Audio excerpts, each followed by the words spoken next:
আসসালামু আলাইকুম এভরিওয়ান, কি অবস্থা তোমাদের? কেমন আছো তোমরা? আশা করি তোমরা সবাই আল্লাহর রহমতে অনেক ভালো আছো। আমিও আল্লাহর রহমতে অনেকটাই ভালো আছি। তো বেশি কথা না বলে গল্প শুরু করা যাক।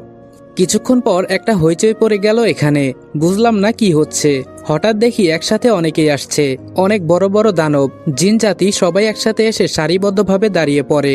আমি এসব দেখে রিয়া ম্যামকে বললাম, ম্যাম এসব কি হচ্ছে এখানে? আমি তো কিছুই বুঝতে পারছি না, আমাকে একটু বুঝিয়ে বলবেন?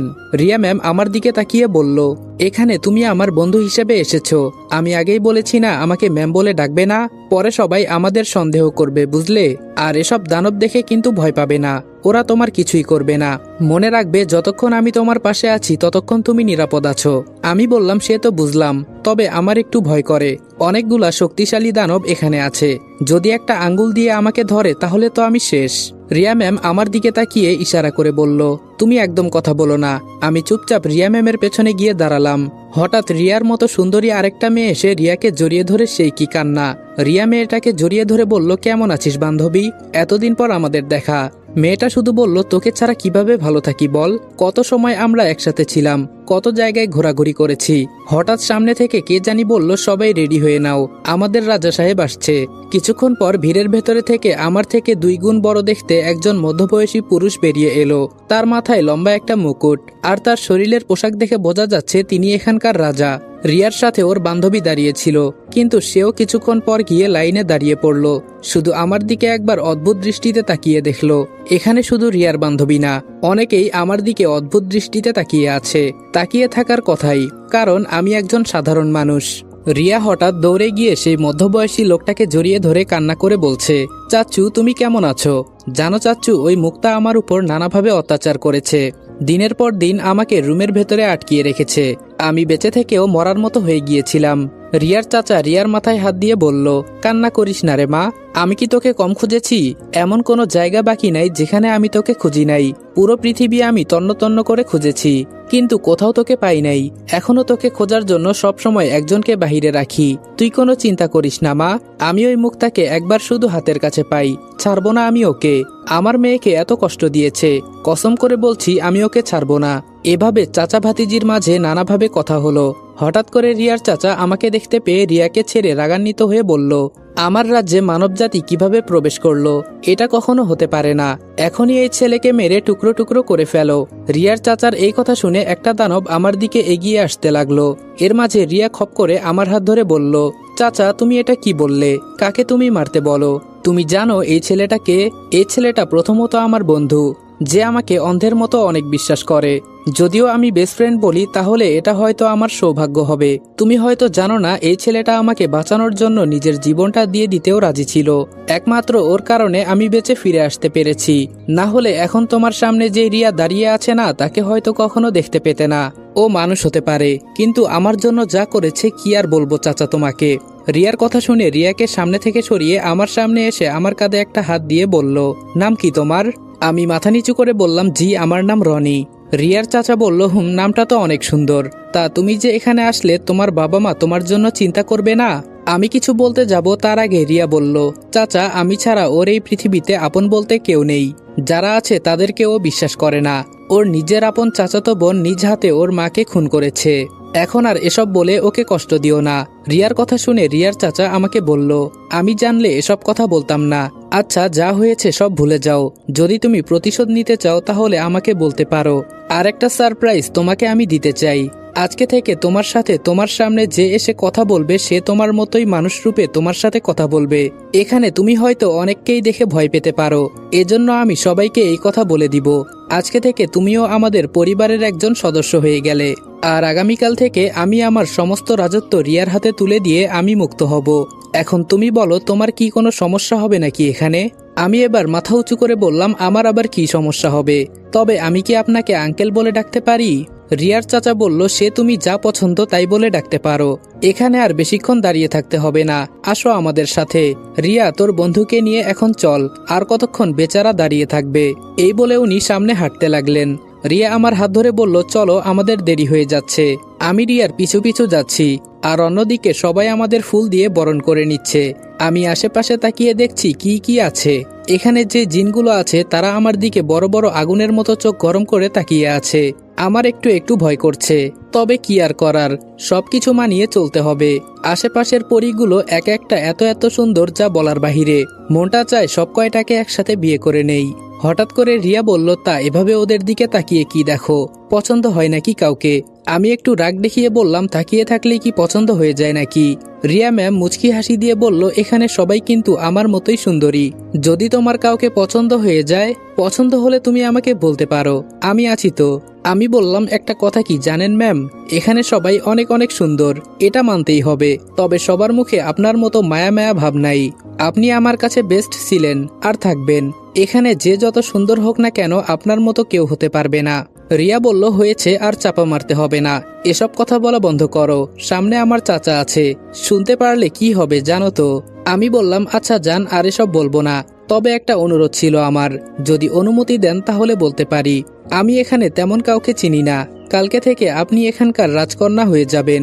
আপনার কথা মতো সব হবে। আমি জানি আমি আপনার যোগ্য না, তাও একটা অনুরোধ, আমার থাকার ব্যবস্থা আপনার রুমের পাশে করে দিলে আমি খুব খুশি হব।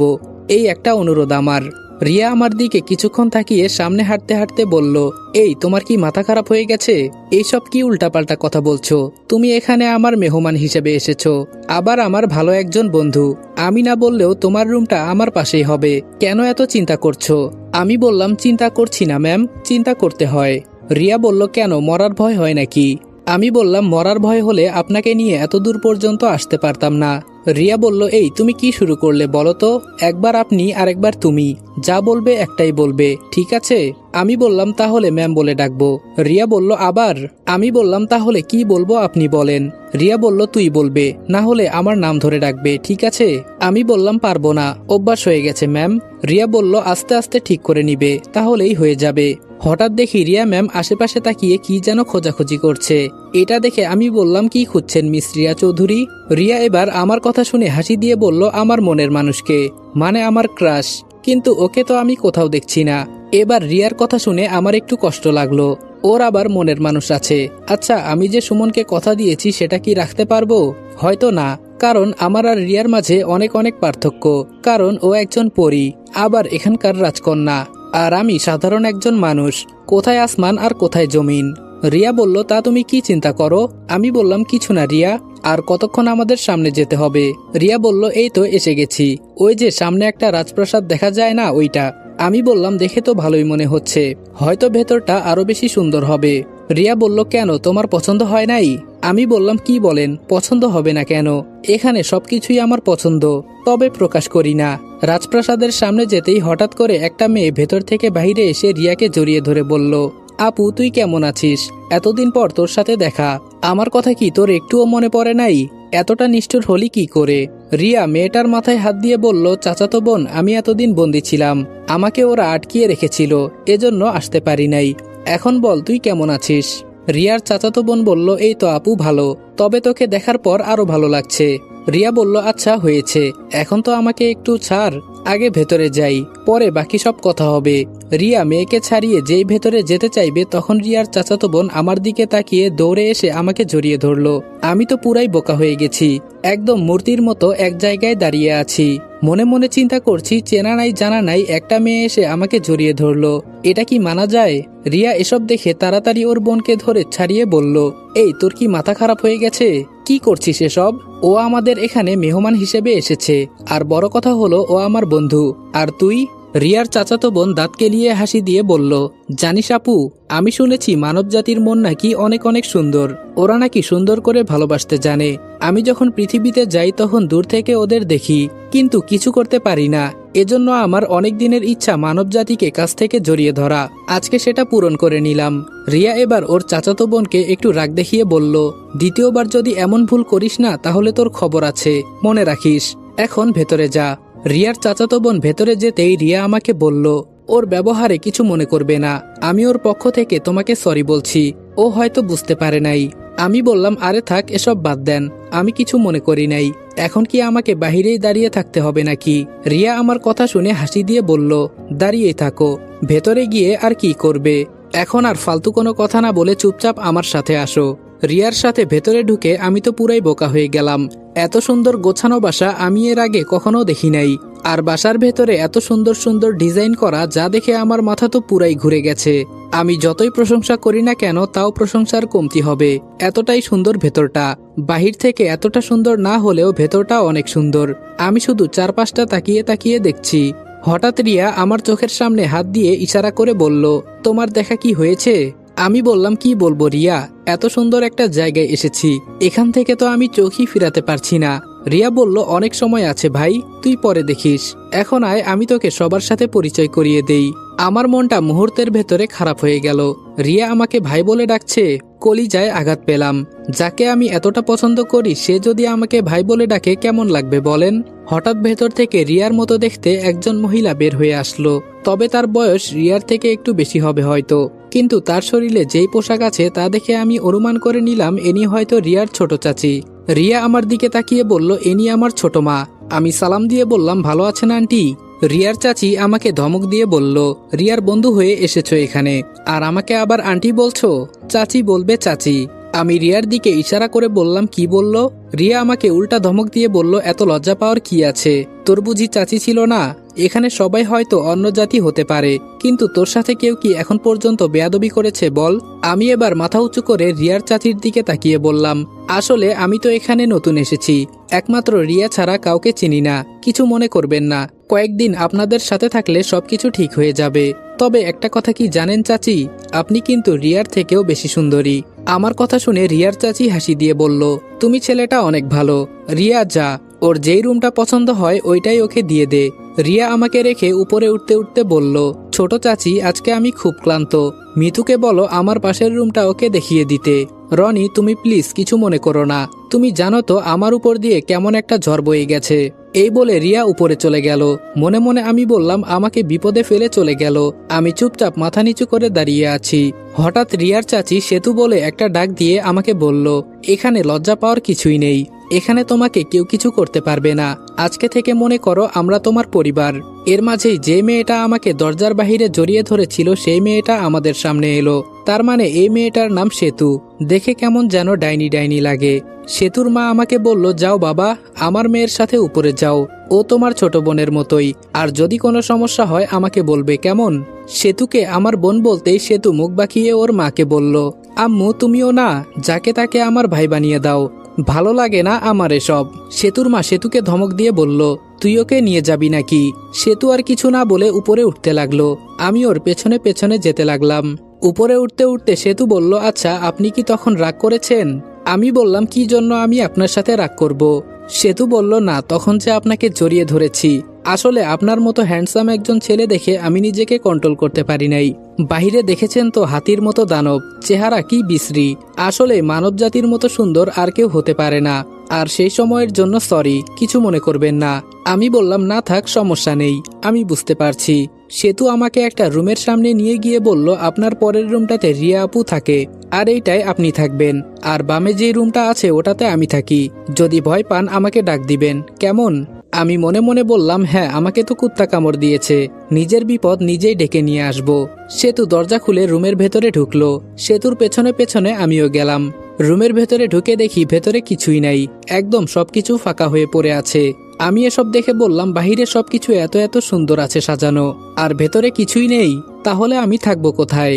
সেতু আমার দিকে তাকিয়ে বলল, আসলে এই রুমটা অনেকদিন হলো ফাঁকা হয়ে পড়ে আছে, কেউ থাকে না এখানে, এজন্য সবকিছু অদৃশ্য হয়ে গেছে। তুমি একবার চোখ বন্ধ করো, আমি সবকিছু ঠিকঠাক করে দিচ্ছি। আমি সেতুর কথা শুনে হালকা করে চোখ বন্ধ করে দেখার চেষ্টা করছি সেতু কিভাবে জাদু করে। হঠাৎ করে সেতু আমাকে ধমক দিয়ে বলল, তুমি হয়তো জানো না আমি একজন রাজার মেয়ে, আমার জাদু সবার থেকে স্পেশাল, এজন্য বললাম ভালো করে চোখ বন্ধ করে নাও, একদম কিছুই দেখার চেষ্টা করবে না, নইলে কিন্তু আমি তোমার প্যান্ট খুলে দিব। এবার আমি ভালো করে চোখ বন্ধ করে নিলাম। মনে মনে বললাম, বদমাইশ মেয়ে একটা, এখানে আমি নতুন এসেছি, তাও তো ওদের মেহমান নাকি, আর আমার সাথে কি ব্যবহার করছে, লজ্জা করে না নাকি? পরীদের লজ্জা নেই কি জানি, হয়তো নাই। সেতু আমাকে বলল, এবার আস্তে করে চোখ খুলে দেখো তো সবকিছু ঠিকঠাক আছে কিনা।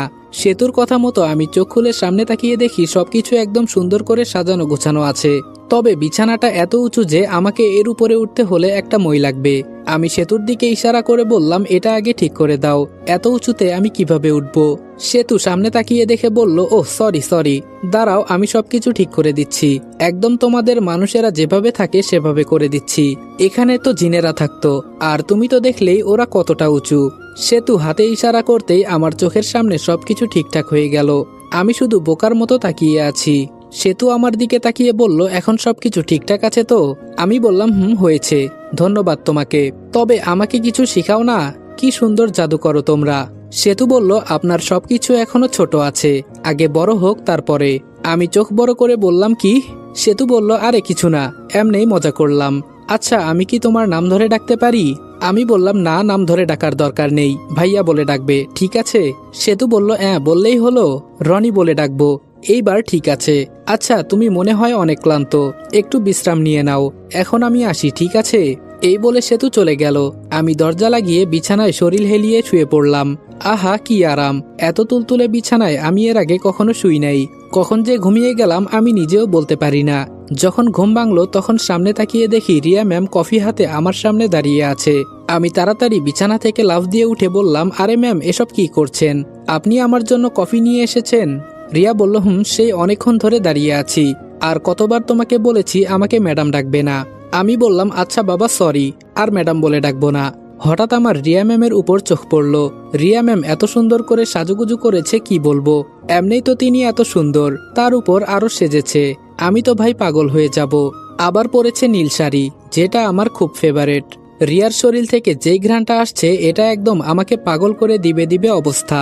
রিয়া ম্যাম আমাকে বলল, আগে যাও ফ্রেশ হয়ে নাও, আমি বসে আছি এখানে, তাড়াতাড়ি করো। বিছানা থেকে নেমে সরাসরি ওয়াশরুমে ঢুকে গেলাম। কিছুক্ষণ পর ওয়াশরুম থেকে বের হয়ে দেখি রিয়া ম্যাম বসে বসে কি জানি চিন্তা করছে। আমি রিয়া ম্যামকে প্রশ্ন করলাম, রিয়া হঠাৎ করে আমার জন্য কফি নিয়ে আসলে, বিষয়টা কি বুঝলাম না। আমার কথা শুনে রিয়া বলল, আগে তো তুমি আমার জন্য কষ্ট করে কফি নিয়ে আসতে, তাই চিন্তা করলাম আজকে না হয় আমি তোমার জন্য কফি বানিয়ে নিয়ে আসি। আমি বললাম, অনেক ধন্যবাদ তোমাকে। রিয়া বলল, আচ্ছা রনি আমাকে কেমন লাগছে বলো তো? আমি বললাম, কি আর বলবো, আমার মনে হয় কি জানেন, আপনার জন্য রূপবতী শব্দটা এসেছে, আপনার রূপ দেখলে যে কেউ পাগল হয়ে যাবে। এই পর্যন্ত বলে রিয়াকে আবার বললাম, আরেকটা কথা তুমি হয়তো জানো না, এই নীল কালার আমার ভীষণ পছন্দ। এক কথায় এত সুন্দর লাগছে তোমাকে, আমি নিজেই এই রূপ দেখে পাগল হয়ে গেছি। রিয়া বলল, হয়েছে, তোমাকে আর পাগল হতে হবে না, আমি যার জন্য সেজেছি সে পাগল হলেই হবে, আর লাগবে না। এখনো ওকে আমি দেখি নাই, না জানি আগের থেকে কেমন হয়েছে। রিয়ার কথা শুনে মুহূর্তেই আমার মনটা খারাপ হয়ে গেল। তার মানে রিয়া আজকে অন্য কারোর জন্য সেজেছে, অন্য কাউকে দেখানোর জন্য সেজেছে। বুকটা কেমন করে জানি কাঁপতে লাগলো, হয়তো রিয়াকে হারানোর ভয়ে কাঁপছে। শুধু বললাম, সে এখন কোথায়, আমি কি তাকে দেখতে পারবো? রিয়া বলল, পারবে না কেন, অবশ্যই দেখাবো। এর মাঝে সেতু রুমে ঢুকে রিয়াকে বলল, আপু তোর ক্রাশ কিন্তু বিয়ে করে নিয়েছে, এটা তুই জানিস? রিয়া একটু মন খারাপ করে বলল, কি সব উল্টাপাল্টা কথা বলিস? সেতু হাসি দিয়ে বলল, হুম রে বোন, ও বিয়ে করেছে অনেক দিন হলো, বিশ্বাস না হলে তুই কিছুক্ষণ পর নিজ চোখেই দেখতে পারবি। আমি বলে এসেছি আমাদের বাসায় আসতে। আচ্ছা এসব কথা পরে হবে, এখন তুই কি যাবি দেখতে? রিয়া আর কিছু না বলে সামনে চলে যেতে লাগলো। বুঝতে পারলাম বেচারি খুব কষ্ট পেয়েছে সেতুর কথা শুনে, তবে আমি একটু খুশি হয়েছি, যা হয়েছে বেশ ভালোই হয়েছে, কি বলেন আপনারা? সেতু আমার দিকে তাকিয়ে বলল, এখন নিচে চলেন সাহেব, খাবার খেতে হবে নাকি? আসসালামু আলাইকুম এভরিওয়ান, মায়ের মৃত্যু গল্পের 11 নম্বর পর্ব এখানে শেষ করলাম। আর ইউটিউব থেকে ভিডিও দেখতে যাদের প্রবলেম হচ্ছে তারা আমাদের ফেসবুক পেজে গিয়ে দেখতে পারো। ফেসবুক পেজের নাম রেদওয়ান অলওয়েজ অন ফায়ার, আর লিংক পিন কমেন্টে দেওয়া আছে। তো যাও আর ভাইয়ের পেজটা ফলো করে গল্পগুলো এনজয় করো। তো দেখা হচ্ছে নেক্সট ভিডিওতে, ততক্ষণ ভালো থাকবা, সুস্থ থাকবা, আল্লাহ হাফেজ।